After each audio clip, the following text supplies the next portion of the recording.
As a renowned Islamic scholar, transformational speaker, teacher, and mentor, Abdulfattah Adeyemi has inspired countless lives with his insightful lectures and compassionate guidance. Connect with a community of like-minded individuals seeking knowledge and achieving greatness.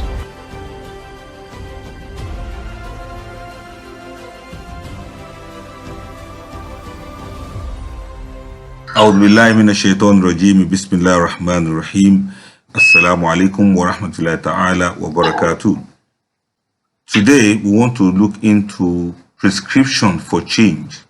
Like when they say doctor's prescription to cure certain ailment, to cure certain disease, doctor's prescription to turn things around from what it was to what is intended to be or what it is expected to be. That is the philosophical background of our talk today.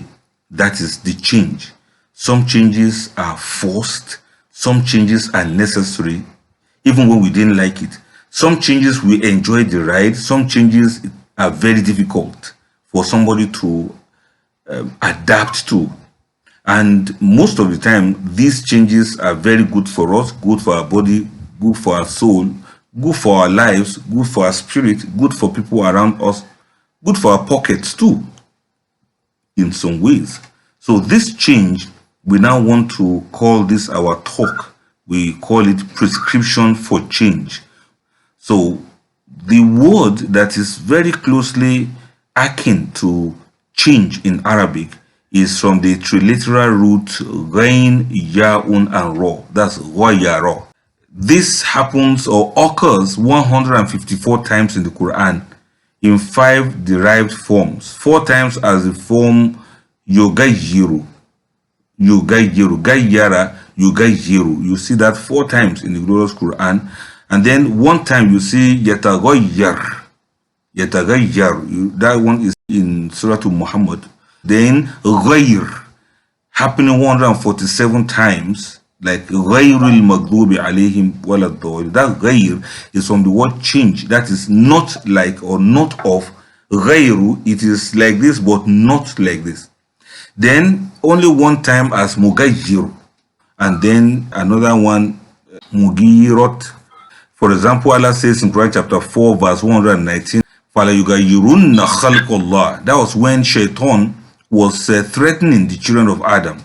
He said, Wala amurannahum, I'm going to be commanding them to do what is wrong. Fala yughayyirunna khalqallah, and they will begin to change the nature of Allah. They begin to change things from the way Allah wants it to be. So these things are positive, Shaitan will change it to negative. These things are right, Shaitan will change it to what is wrong. So the nature of Almighty Allah that is pristine and clear and good and clean, Shaitan will make attempts to change it to something that is filthy and sinful. Also in Quran chapter 5 verse 83, ذَلِكَ بِأَنَّ اللَّهَ لَمْ يَكُ مُغَيِّرًا نِعْمَةً أَنْعَمَهَا عَلَى قَوْمٍ حَتَّى يُغَيِّرُوا مَا بِأَنفُسِهِمْ. This is indeed because Allah will never change the condition, He will never change the ni'mah, the blessings that He has already bestowed on a people, hatta yughayyiru ma bi anfusihim, until when they change what is in their hearts. That's very conditional. You also see Quran chapter 13 verse 11, where Allah says, Inna Allah la yughayyiru ma bi qawmin hatta yughayyiru ma bi anfusihim. Allah indeed will not change the situation or the condition of a people. He will not change what is with a group of people until when they change what is in their hearts. You get to see the connection between all of these words, mugayyir, gayyara. And that gayyara itself is the change that we are talking about. Now, for anything to improve, something has to change. You can hardly renovate a building without breaking something. So change can be small sometimes, flux from one point to another, movement, gradation, graduation from one stage to another can be very small sometimes. Sometimes it can be incremental, that is from one stage to another stage, or it can be large sometimes, it can be complex sometimes, it can be simple sometimes. but it is something that needs to be constantly monitored and maintained in a person's personal life. A conscious external effort is needed to maintain the actions that are required to achieve the desired result if a person is thinking of changing, or if a person wants to effect some changes in their lives. Change requires becoming familiar with the current situation. And if you know where you are now, if you know what it is now, if you know what obtains now, then you begin to work to make things to have the ER word attached to it, ER letters attached to it. What do we mean by that? You either try to make things better, something that is good already, you want to make it to be better. Something that is fast, you want it to become faster. Something that is cheap, you want it to become cheaper. Something that is high, you want to make it to become higher. And so on and so forth. The ER word, the ER letters will be added to things that you want to change. For example, also, if you are somebody who has been engaged in a particular thing and you hardly find a way out of it, you either shift it forward or you bring it lower. So, like we say, you either make it to be higher or you make it to be lower. That is the ER to the low that you have. In essence, you are not remaining stuck in the current situation. You are trying to make it to move forward or to bring it backward. Sin, for example, people run away from sin. If a person finds himself committing so much sin, what is he supposed to do? Is he supposed to commit lower sin or let the rate of sin to be lower, or he should just eliminate this sin completely, for instance? You know what I mean? So instead of going more in the way of sinfulness, the person should reduce the sin and possibly eliminate the sin completely. That will be much better for the person. So we are still using the word better, lower, faster, and so on and so forth. The same thing with things that people do in this dunya. What will make a business to triumph or a product to sell is when you make your own product to be better than the products of other people. Or when you manufacture a car that is faster than that of other people, or that is more beautiful than those of other persons, or when you have a product that you want it to sell, you make it to have a higher quality, but you make it to be cheaper, or let me use the word more affordable to many more people. So either more or ER or whatever thing, you are still making the change. What we are saying is that you can't make that change until you understand the current situation of what you have. If you don't know where you are, you may not know whether to move forward or to move backwards. Somebody has been blindfolded and the person is standing on the spot, and you are telling the person to run towards a particular direction. No matter how fast the person goes in that direction, if that happens to be a wrong direction, you see the person will be going farther away from the right direction. The person will be going faster, but that doesn't mean that the person is going to succeed in getting to the destination. So when you understand the pattern of your past life, you'll be able to now compare it to your present situation. And then you begin to see, what can I change now that's going to affect the future? So that's why I said the past is the fundamental reference point, and your actions are intended to alter what already happened in the past. Take, for instance, couples who are married, they may want to check the time we newly married so many years back, or some few months back, or some days back, or decades ago. From then up until now, what has changed in our lives? What has changed the way we relate with ourselves? What has changed in the way we do things together as a couple? So when you choose change, your future is really a reconditioned or improved version of the past. Take that again. When you choose change in your life, your future that you have not reached yet is going to be a reconditioned or an improved version of the past life you are living. How then do you improve your future? You cannot improve your future unless you are able to improve upon what you had in the past. And this is going to be getting very interesting now, because this talk is going to begin to challenge the kind of life we were living before, and it's going to hopefully inspire the kind of life we need to start living now. And that is the change part of what we are talking about. Amongst the words that we use to describe change is transformation. Like when they say you transform yourself, transformation. Transformation is almost always large and significant.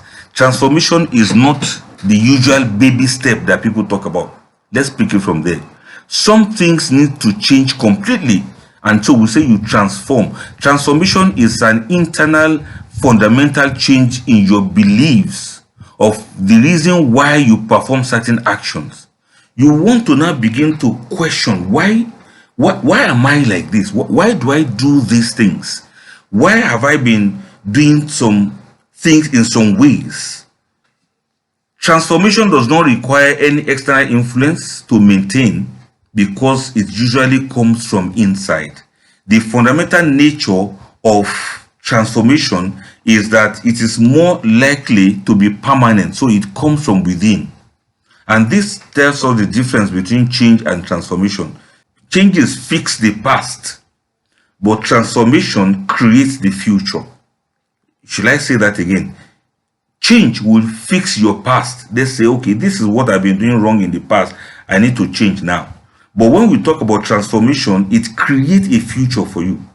We don't know what the future holds, but with transformation, you can have an idea of what the future you are trying to create for yourself is going to be like. Yes, change fixes the past, whereas transformation creates the future. I'll give you an example. A butterfly is a transformation. A butterfly is not a beta caterpillar.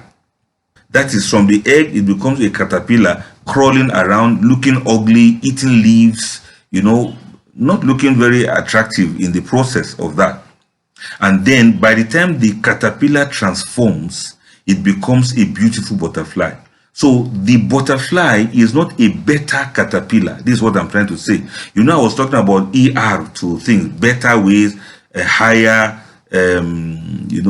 those ER things I was adding to, okay, if you want to change, you make it to be better, you make it to be faster, you make it to be cheaper, you make it to be higher. Or maybe you add the word more efficient, more interactive, more open to conversation, more acceptable of criticism, less irritable when you are being corrected. Those kind of things, more or less ER. But here, transformation explains or proves to us that a butterfly is not a better caterpillar. It is something else entirely. So in your life, you may have to evolve. You may have to change some things completely from what it used to be to something else that nobody would even be able to connect what you have now become into what you were before. You have now transformed in such a way that your future has been completely recreated, not changed. Not that you change something from the past, you completely recreate a future for yourself. This is very fundamental. And I want all of us as individuals, as families, as an ummah, and as a nation, begin to see what can we actually transform. How can we actually be so transformed that we are not just better than what we used to be, but we are totally different from what we used to be. Let's look into some of the Quranic analysis of this change and transformation. I will be paraphrasing a lot of verses of the Quran, not going to detailed quotations. One, because of time, and two, because I want us to research further on our own, and because I want us to, live it practically, assuming that we already know the stories already. I'm just trying to derive some lessons from these stories. Let's look at the one of transformation. There's a real transformation and there's a false transformation. The real transformation in the Quran is that one of the staff of Musa alayhi salatu wasalam. When Allah says, وَمَا تِلْكَ بِيَمِينِكَ يَا Musa, what is that you are holding, O Musa? He said, here, Soya is my staff, atawakkahu alayhi, I recline on it. وَهُشُبِيَ عَلَى غَنَمِي, and I use it to beat down leaves and fodders for my flock. وَلِيَ فِيهَا مَهَارِبُ أُخْرَى, and I have many other things that I use this staff for. When Musa had explained what he thinks his staff is all about, Allah asked him to drop the staff. فَلَمَّا أَلْقَاهَا, and when Musa dropped the staff, something happened. The staff hit the ground, and as soon as it hit the ground, a transformation began to happen. The staff began to change its color. It began to change its look. It began to look more flexible. It began to move and quiver. It began to wrangle and began to struggle with the ground. The staff changed from a dead stick to a living snake before the very eyes of Musa alayhi salatu wasalam. You see, the staff changed from a dead stick not to a living stick. Had it mean that the staff changed from just ordinary staff, ordinary stick, and leaves started growing on it, let's say it became alive, oh, it has turned from dead stick to a living stick, then we can say that was a change from dead to living stick. But it became a transformation because it moved from being a dead stick to a living snake. It was a complete movement from one world to another, from the world of plant to the world of animal, from the plant kingdom to animal kingdom. They may look similar, they may look alike, but they are totally different things. A stick is not a snake. And so when it transformed into a living snake, Musa was told to pick it again. And it's another long story, because Musa, the same staff that he was holding and romancing with it, that is looking very fresh, he uses it as he willed, that same stick became a snake that he had to run away from. It became a snake that he was afraid of. It was not just the bodily transformation, it was also a potential transformation. This snake has a potential of biting him to death. Unlike the stick that he was having with him, guiding him, holding the stick all around, he was never afraid of the stick, but now he was afraid of the snake. And Musa took to his heels and ran for safety. This is what I mean by transformation. It is something that will completely be different from what anybody was expecting. It may look similar in a way, it may look alike, but it is not the same thing. Then the second type of transformation is the false transformation. That is the one that happened to the magicians in the time of Musa alayhi salatu wasalam. When the magicians threw down their stings, their sticks, they threw down their ropes, they pretended and they deceived the people, making the people to think those were real snakes. But when the real snake eventually came, it ate up all of the false snakes. So don't deceive yourself. That's what I mean. There's real transformation and there's false transformation. Don't deceive yourself by thinking that, okay, now I've transformed, but in reality, it is just false, it's not real. Let me give you one example. Somebody wants to be financially free. You know, we're talking about financial freedom. Yes, I want to be free financially. I'm going to resign my job. What do you want to be doing? I want to become an entrepreneur. Yes, I want to go into entrepreneurship. Entrepreneur, yes, I'll be doing my own business. Yes, I'll be making my own money. Yes, I'll have all of my own time to myself. Yes. But the reality that many entrepreneurs run into is that it's like moving from pillar to post. It's like changing from 6 to half a dozen. There's virtually no difference in it, because now the financial freedom they were looking for, they can't find it, because business is not just as usual like that. The free time they were looking for, they couldn't get it. Now you see some entrepreneurs, they do more than somebody that is going to work doing 9 to 5. Because you don't have opening time, you don't have closing time, you don't have resting time, you don't have holiday, you don't have leave, and the money is not coming so much. And sometimes the less the money comes, the more debt you incur, the harder you want to work. And at the end of it, or you see yourself working around the clock as an entrepreneur, because the area of your entrepreneurship is not something that's going to yield a quick result that you are expecting. You are actually moving on a slow lane that's going to take you another 50 years to get to where you thought you were going. So in other words, When we say you want to transform now, you have to be very real with yourself. There are some transformations that are real. That is when a staff turns to a real snake, and there are some transformations that are not real. When your staff just turns to a rope. In fact, you move from being one stick to another stick. Allahu Akbar. So think about it very well. Whenever you want to transform, understand the difference between the real transformation and the false transformation. Some other people too, they want to change, in their place of work, they are looking for promotion, they work hard and hard and hard and hard, and they get promoted, and they are promoting themselves or being promoted from one level of slavery to a higher level of slavery to another higher level of slavery. No matter how well you do, you are just a slave all the same. It's like somebody being a monkey. You are just the monkey in the jungle and the monkey in the zoo and the monkey in the circus. They are all monkeys. It's just that one monkey is smarter than another monkey. There's no soap with which you can bath yourself that will stop you from being a monkey. So that is not transformation. You are just a better paid slave. That's all. There's no difference there.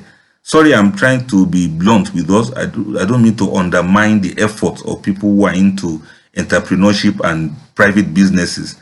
I'm just trying to tell you that it's not always like that. You need to really understand what transformation is all about. If you are somebody who you cannot send money on errand again, it is money that is sending you on errand. If you are not a master of money and you are still a slave of money, then you have not really transformed your poverty level. You are just moving from being broke in a certain level to another being broke in another level.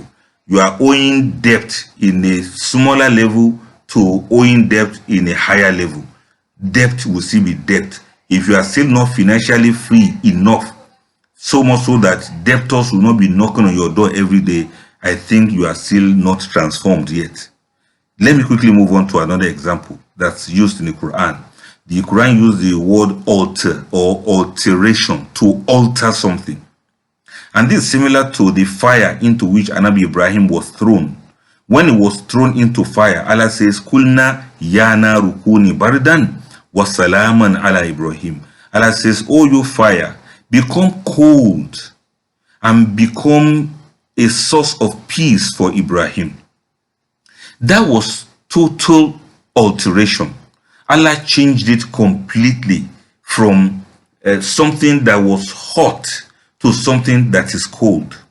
In your own journey of change in life, you may sometimes not go the way of complete transformation, but you may begin to alter the way you respond to your environment or the way your environment affects you.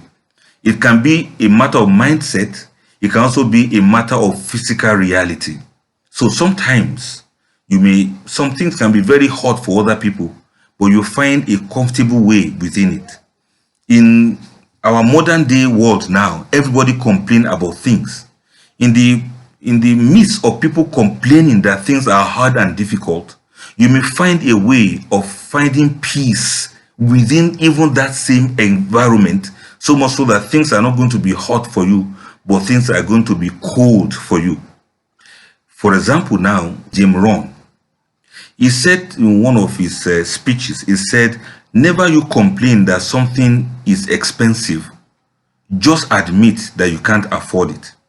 You want me to say it again? I'm paraphrasing him. He said, never you complain that something is too expensive. Just admit that you cannot afford it. While you are there complaining that some things are expensive, it is that same time that some people are actually doing it. None of us will have known the cost of cement had gone up, if not that some people are actually building houses. Many of us, we don't know how much gold is now per carat or in other ways through which they measure it. If not that some people are actually buying gold, you will not know that gold is expensive. Many people will not even hear it at all that some things are difficult to achieve. Not until some people are actually doing it, it is then that you begin to see that they look quite difficult to achieve. What I'm trying to say is, no matter your complaints in life, just begin to find ways of making life easier for yourself. Because, mind you, things will never be easy completely for everybody in this world. things will never be cheaper for everybody in this world. Things will never be affordable for everybody in this world. Those who can afford it, they can afford it. Those who cannot afford it, they continue to complain. Not everybody is going to succeed. Not everybody is going to fail. While you are there complaining of your failure, some people are there rejoicing about their triumphs, about their successes. So sometimes you may have to, what you need to alter sometimes might just be your own mindset. Stop thinking in some of the ways you are thinking about some things in some of the ways, and begin to think about things in a better way, so that the nar will become nur for you. Nar will become burden for you. Rather than for you to be burnt in the fire is going to be cool, and it's going to be a source of peace for you, at least for that moment, till when you are able to move away from the fire itself completely. Let me mention another one that is similar to that. That's when you have to adjust. You know, I mentioned alter. That means you may alter your way of perception, and things will begin to change. And this time around, some things may have to be adjusted. And I'll give you an example of that in the burning bush of Musa alayhi salatu wasalam.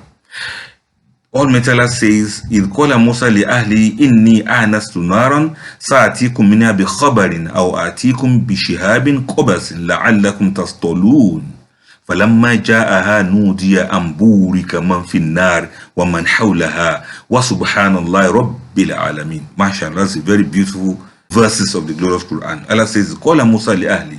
Remember what Musa said to his household, إِنِّي آنَسْتُ نَارًا. Verily, I have seen a fire. سَآتِيكُم مِّنْهَا بِخَبَرٍ. I will go there and bring you some information. أَوْ آتِكُم بِشِهَابٍ. Or I will bring you a burning ember.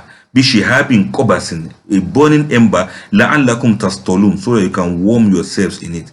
فَلَمَّا جَاءَهَا. But when you got to this bush that was burning, nudiya, it was called Amburika Manfinar, that, oh, let the blessing of Allah be upon whoever is in this fire, wa man hawlaha, and whoever is around it, wa subhanallah rabbil alamin, and glorified be Allah, the Lord of all that exists. What did we make out of this? What we make out of this is Musa was attracted towards the fire. He saw the fire burning in the distance, and he left his family behind and he moved there. But when he got there, he saw that the bush or the thicket or the tree, we are much familiar with the word bush, yes. The bush that was burning, it continued to become green, whereas fire was burning on it. This is very strange entirely. Something is green, but it is producing fire. And this fire that was coming from it, inevitably, it became nur. It became light, not fire per se. The fire didn't burn the bush. I want you to identify the miracle here. Is it that the miracle is that the tree was burning without the leaves burning? Or is it the miracle that the fire was actually burning from a fresh leaf or from a fresh tree? Either of the way, something had been adjusted. And that is why some people who succeed eventually in life, you begin to see that, but what is the difference in this thing? Somebody came from very poor background, and it is that same poverty that made him to succeed in life, because he didn't want to continue in that line of poverty that his parents grew up in. Another person who grew up in poverty, it is that same poverty that made him to remain in poverty. And he will complain to everybody that, you see, my parents didn't box me up, they didn't send me to school, I didn't go to nice school, I didn't have good education, they didn't send me for any training, they didn't give me money to start a trading, there was nobody to assist me, there was no financial assistance from anywhere, so that is why I'm poor. No, something like that. Another person will say, it's because I have been suffering. There was no financial assistance from anyone. That was why I struggled and I didn't like my situation. And that was why I became rich the way I am today, because I did not like poverty. So which one is it now that we are going to hold on to? Some other persons will become very, very wretched And he will say, well, I'm just poor today because my parents were very rich. They spoiled me. They didn't allow me to work. They didn't allow me to learn any trade. They saw me going astray. They didn't correct me. They saw me becoming wayward. They didn't correct me. They saw me doing things wrongly. They didn't tell me it was wrong. They gave me too much money. They didn't allow me to struggle. They didn't allow me to work. They didn't allow me to think. They didn't allow me to thrive. I was actually living on the wealth of my parents. Now that my parents are no more, the money has finished because I never knew how to make money, so I don't know how to manage money. So that's why I'm poor. Have you heard somebody talk like that before? And some other persons will say, Alhamdulillah, if not because my parents were very rich, I will not be where I am today. I built upon the wealth that they had. I multiplied the resources they gave to me. And because of that, I have become rich today. Can't you see? My name is Dangote. You will hear all sorts of stories from people. But what you must understand is, in your own case, you, whatever your situation is, you may have to make some adjustment. Let it be unknown to anybody, whether it is the fire that is the miracle or is the big bush that's the miracle. Is it the story of a bush that refused to burn despite the fire? Or is it the story of fire that continued to burn despite the fact that the bush was fresh and green? It is entirely up to you. You cannot complain to anybody for the rest of your life. So that's why that verse of Gair that we're talking about, Inna Allah la yugayiru ma bi qawmin hatta yugayiru ma bi anfusihim. Allah will not change the situation of the people until when they change what is going on in their lives, until they change their heart. So it is yourself, you should ask these questions. You can look at your past and begin to effect the changes that you want now so that you can have a transformed future. You have transformation in your future. So this part of this transformation now is a combination of Nar and Nur. Nar will give you the warmth that you require, and Nur is going to give you the light with which you move around in the path of life. Combine Nar and Nur in your life and begin to make the best use of the light that's around you. And Allah says, Amburu kamon finnar wa mon hawlaha. Let the al-barak of Allah be on the person that is in the fire and around it. So the warmth of the nar is going to be beneficial to you, and the nur of the nar is going to be al-barakah for you. Combine the two of them, you are going to triumph in life. Let me quickly mention another example so that you don't get bored. We have this one of remake, that is overhaul. Yeah, it's like overhauling something. You remake something. You make over something. Sometimes we say you have makeup of something. Just like a lady, for instance, now. Many of them are not that ugly, but they still add something they call makeup. You know what I mean now? They add some red, put some crayons, make themselves look different. So that's like makeup. It's like there's a deficiency. You are trying to make up for that deficiency. Or you are already good as you are, but you just want to improve the way you look. Some people are, astaghfirullah, they are not very high on the good look side, but they try to have some makeup. They have some remake. Some people will even go for plastic surgery in order to, enhance the look on their faces. Look, in reality, in real life, a person may have to do makeup too for your life. Make some titivation, make some renovation, make some, adjustment of your life also. Even if you are going to apply makeup to your life so that your life will look better. You know what I mean? Even if you are going to do plastic surgery for your life, do plastic surgery so that your life can look better, can look clearer, can look affable. Some people are already beautiful as they are. Their only problem is that they don't know how to smile. Let us put a smile in your life. Find ways of letting your life reflect some smile. There's nobody that is ugly when they are doing fine.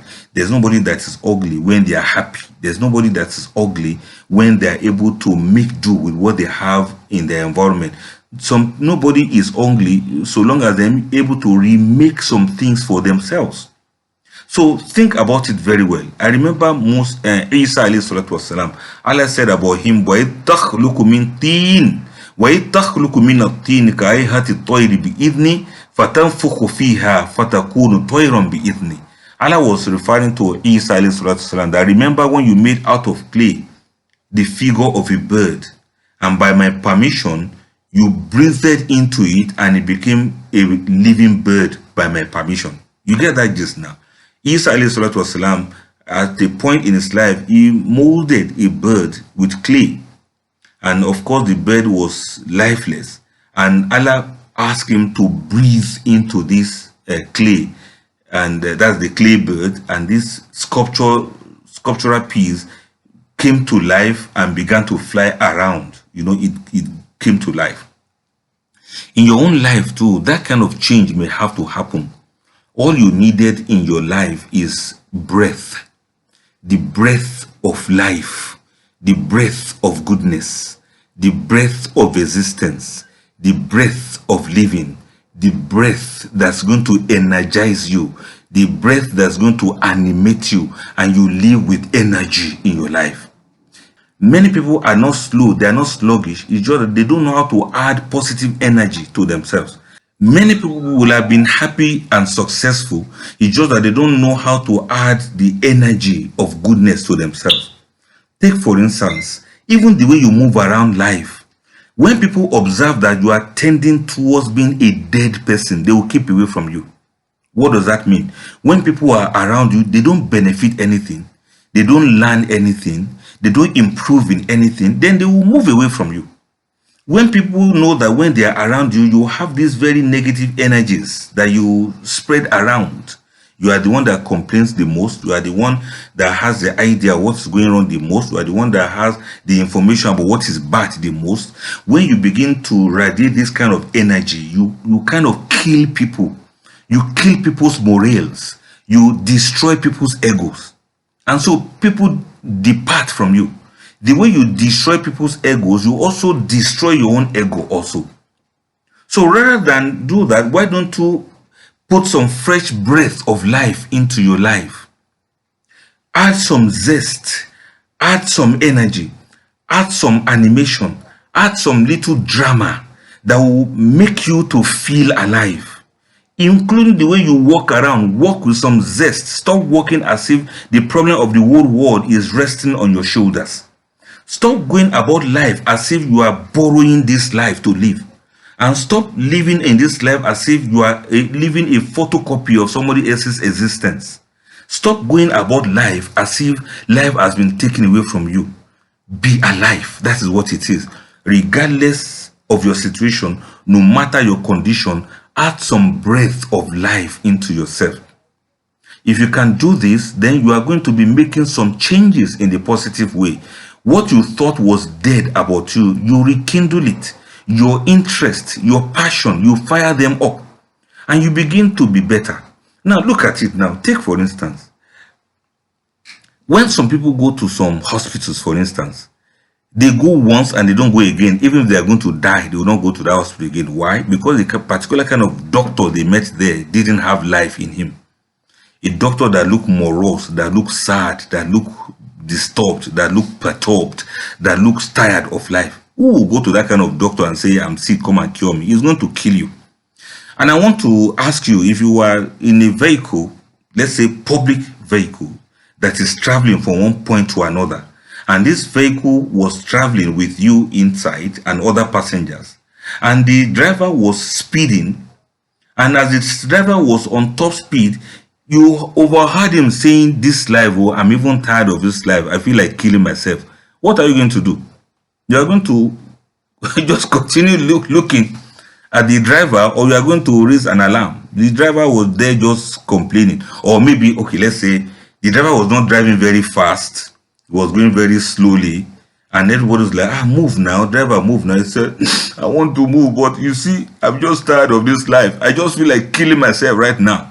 If you hear of that, are you going to continue traveling with that driver? I doubt, because somebody else is going to shout, even if you are not ready to shout. What that means is, when you are being driven by somebody and the person doesn't have life, the person is tired of life, won't you want to disembark? Now, if you are in an environment, you are working in a place, or you have some colleagues, or you have some people around you, and they are complaining that they want to kill themselves, they want to die, they are telling you that they are tired of life, won't you walk away from such people? So the lesson we learn from this is, please move away sometimes, move away from where the energies are negative and move closer to where the energies are positive. Breathe and breathe life into yourself, breathe life into others, and don't be around people who breathe death into your life or who suck life out of you. I do hope we understand that. Let me quickly move on to another one now. This one about change, ghayru or to ghayru, is emergence. You actually emerge. What does that mean? Yes, you were somewhere before, but you emerge from that place and then you become something that is better. I have mentioned something like this in the passing, and I want to give an example of Anabi Salih, Prophet Salih. Prophet Salih. You remember the she-camel that came out of a rock in the time of Anabi Salih. The camel came out of a rock, the camel emerged from the rock. It's a very long story, I'm just paraphrasing. You see, the camel that was alive, that was pregnant, came out of a rock that was dead, that was lifeless. And that was an emergence. It takes a miracle to be able to do that. And that is similar to people who call themselves, what do you call somebody who came from very rocky background? Yeah, there's a name they call them in some language, in some parlance. They say you emerge from the rock. And it is possible actually to do that. Just like it was possible for a she-camel that was pregnant to have come out from the rock of Anabi Salih. So take note of this and see if you are going to emerge on your own. Now, some people, despite all of these examples of changes, emergence, alterations, remaking yourself, that's makeup, readjusting yourself, transforming yourself, all of these are ways through which we are describing changes and changes in our lives. But what are some of the signs that some people are not ready to change, or some people are just wasting their lives? Number one, when you see that you stay at home for every chance that you get. I'm not saying that, okay, if you are self-employed, you should not stay in one place. But when you see that for every opportunity you find, you just run home and stay at home. You don't go out. The world is waiting for you outside your home, but you are there sitting inside your home. None of the best things you experience will happen inside your own house. You should understand that sometimes you need to step out, you need to reach out, you need to move out, you need to stretch yourself. Don't just look for your comfort zone in your house and keep staying there. Don't forget that a snail cannot make progress without stretching out its neck. A snake cannot move without stretching out its neck, the same way a tortoise cannot make any progress if its head is still inside the shell. So you have to stretch out. Don't stay inside your home at any chance that you get. If you want to make changes or more, you have to reach out to. You don't just sit down and expect things to start happening to you. Number two, you get to see that you are not ready for change if your favorite word is but. Anything people say, you say but. But I don't know what to do. But I have too much to do. But I'm very busy. But I'm going to do what I can do. But things will get better on its own. But it doesn't concern me. But that doesn't matter so much. But I came from very poor background. But my friends are not ready to help me.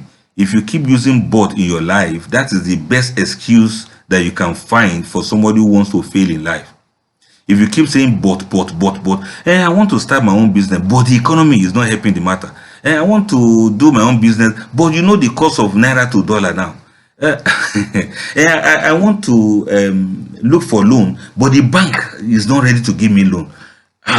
If the whole of your life is but, now there you go, there you just continue to be sitting on your butt, talking about but every time. May Allah save us from all of this. So if you see that in a sentence, you always use but to make excuses for yourselves, or more, you are not ready for change. Another thing is when your life is just fine as it is. You know what I mean now? Anytime people ask you, how are you now? You say, fine. How's everything now? Fine. When you keep saying fine, the word fine is the worst way to describe your life. It shows you are complacent. It shows you are contented over nothing. It shows you are a frog in a well that doesn't know how wide the sky is.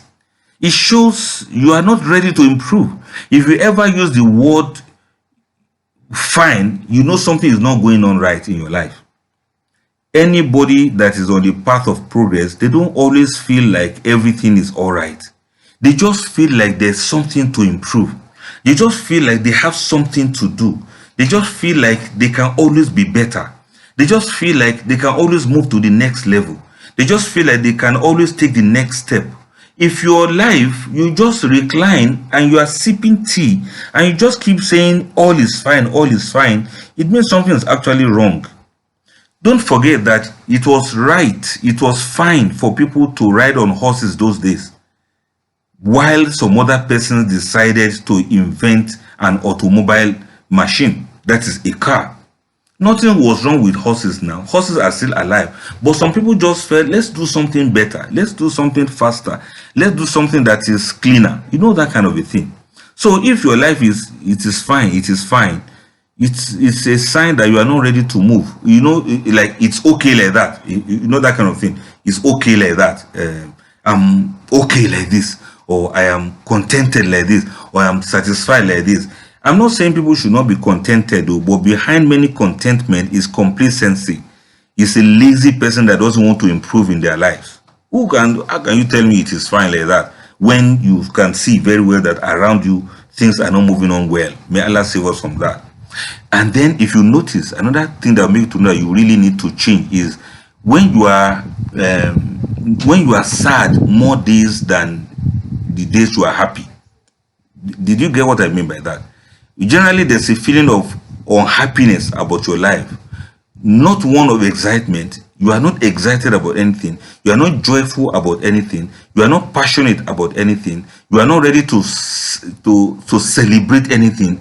Maybe in your life now, for the past 1 year now, you have never celebrated anything. There's nothing worthy of celebration in your life. That means you need this change, or more. You need to change. If there's nothing to celebrate, people do not even have anything to congratulate you about in your life. Please, whenever you notice that there are so many unhappy moments in your life, so many sad moments in your life than happy moments, that is a sign that you need to start looking for changes in your life. In fact, not just change, you have to even transform. Yes, you have to start transforming in your life. Let me mention another one. If it happens that most of your day involves wasting time, at your job, you try to look productive without being productive. You try to look serious without being serious. At home, you try to feel productive without being productive. You are not giving any value to the world, and the world is not receiving any value from you, and you are just wasting your time and waiting until you will die. If you see that you are just wasting your time, you are not adding anything, you are not productive, you are not producing anything, it means that you need to change the way you look at life. It's like some people are just wasting your time. Maybe you work in a particular place, and this place you are working, there's no prospect that you are going to progress in that place. That means you are just wasting your time. You are in a particular place, you can even calculate how much will be your worth in the next 10 years. That means you are wasting your time. You are working in a place from morning till night, the same thing all year round, and there's no change, there's no improvement in your life, and there's no future, there's no prospect, there's nothing like, okay, when I walk to a certain stage and level, this is what I'm going to become. And you are just there, you are just wasting your time. Or you are working in a place, the highest position that you are looking for, somebody has to die before you get there. That means you are wasting your time. You are working in a particular place, you have seen the person that is higher than you. And this person that is higher than you is not any better than you. So it means when you get to the high place that you are looking for, you are not going to be any better than that person. That means you are wasting your time. And another sign that you are wasting your time or you did some changes in your life is when you are bored too much. Boredom is one of your key emotions, and you will not know what to do without the internet or without your phone. Or God forbid, if you are alone, you will start thinking of killing yourself. If your life is so boring that if they should take the phone from your hand, if they should seize your phone for 1 hour, you want to start crying. That means you are not making progress in your life. That means there's nothing to celebrate. That means there's nothing to excite you. That means there's nothing, if there's nothing to excite you, then you have anxiety in your life. So when you see that you are bored too much, if there's no data on your phone like this, it's as if somebody died. You'll be looking morose. You'll be looking melancholic. Then your mood will change. You start being cantankerous. You become irritable. Sometimes you become depressed. Because of what now? Because you don't have data on your phone. And it is past 5 minutes ago. You didn't have any means of buying data to your phone. If you see that your life is full of boredom like that, then you need to make changes. There's even no, this one, let me mention this also. When there's electricity power out in your house, let's say, like we normally say, there's no light in your house and there's no generator, you are now left there. You don't even know what to do with your life. You don't know what to do with yourself. You don't know whether to start reading Quran that you have memorized, or to make ablution and start doing ibadah, or to get a book. Let's say now there's no TV, there's no data. You don't even know that you can get a book and read a book that interests you, or a novel that you really enjoyed, or something that is worthwhile in your life. You don't know whether to just step out and play. You don't know what to discuss with people around you that you'll be having fun, catching fun with your family. You don't know what is so exciting, or to even recline on your chair and you'll be thinking of the beautiful things you were able to achieve today. If you are so bored because of some things and there's no excitement in your life, then you need this change that we are talking about. Another thing before I wrap up to let you have your life back is that when you see that you wait for things to happen in your life, you wait for things to happen in your life. You are not happening to things, but things are happening to you. That means you need changes in your life. You don't call your friends because you didn't plan anything. You don't go to the local events because you are too afraid to try out something new. If this is your life, then there's problem in your life. But if something interesting were to happen, I'm sure you will be first one to go out. You are expecting other people to plan events for you to attend. You are not planning things for people to come and attend in your house or in your life. You are waiting for things to happen. People wait for things to happen. Things begin to happen to them. And that means you have to start making changes. No wonder when after a long time nobody celebrates with you, there will come a time people will start consoling you. They'll start condoling. They'll be like, hey, yeah, sorry. So thing happened to you. Hey, yeah, sorry. If you don't organize happiness party for yourself, then people will organize pity party for you. May Allah save us from that. And then when you realize that no one wants to spend time with you, I mentioned this earlier on, when you see that nobody wants to spend time with you, no one wants to be around a boring person like you, nobody likes to be around a sad person like you. This is a sad thing, but it is true. When you are wasting your life, your friends and your family and everyone else will notice it and they will try their best to avoid you. They want to avoid being dragged down with you. So everybody will run away from you. The moment you start seeing that your friends don't call you, they don't remember you, they don't relate with you, they don't come to visit you, it means you are not progressing. Or more, if you start progressing today, even people who are your enemies, they will come and introduce themselves to you as your friend. So if you want to just remain in life like that, it means you need to make changes. Make changes now. Let people start bothering you sometime. You know what I mean? Let people start calling you up and say, bros, I beg you, can I get 2K from you? Then, hey, it is then you are really alive. If they see that you don't have nada, nobody will call you because they know that if they call you, you start asking them for 2K. You too that ask people for 2K. You see why people don't pick your calls now? Nobody wants to pick calls of people that will be asking for 2K and 5K. People want to pick calls of someone that will say, hello, are you available? I have a job for you. Come and pick this offer. That is the kind of call that people are waiting. That's the kind of call that people are expecting. If you don't have anything to add to people's life, then everybody will depart from you. So you have to make these changes by yourself. And if you observe that nothing changes in your life, then that means you need to change something. Year after year, you are still the same thing. Year after year, you are still the same person. If you work in a place for 10 years and you couldn't change your car without getting a loan, then something is wrong with where you are working. So if you notice that nothing changes in your life, then that is another indication that you actually need to make changes in your life. So going back to the verse that we mentioned earlier on, Inna Allah la yughayyiru ma biqawmin hatta yughayyiru ma bi anfusihim, is that Allah will not change what is in your life until you make changes from your heart. Most of these things are mindsets. The moment you begin to make changes in your heart, then you begin to make changes on the people around you and the changes of the things around you. There's a difference between day one and one day. There's a difference and there's a relationship between day one and one day. Somebody who is thinking and hoping will be saying, one day I'm going to get there. But instead of looking for one day, why don't you make today to be day one? Yes, let today be the day one, not one day. Stop adding hope as one of the strategies for your business success. Let today be the day one of your life when things will begin to take a better turn. And I pray Almighty Allah is going to make it easy for all of us. And I pray Almighty Allah is going to bless each and every one of us to reinvent ourselves, to transform ourselves, to think creatively, to move away from self-pitying and to begin to move towards self-reinvention, to move from self-pitying to self-overcoming, and to move from surviving to thriving. May Almighty Allah make it easy for us to make this tagayyur in our lives, and may Allah count us among those who will count today as day one of the rest of their lives in greatness and in success. Thank you very much. Assalamu alaikum wa rahmatullahi ta'ala wa barakatuh. Acquire Abdulfattah Adeyemi's soul-lifting handmade masterpieces and experience the divine beauty of Islamic artistry. Book counseling and therapy sessions to access a safe space to heal and thrive. Join the community. Transform your life. Edit your universe.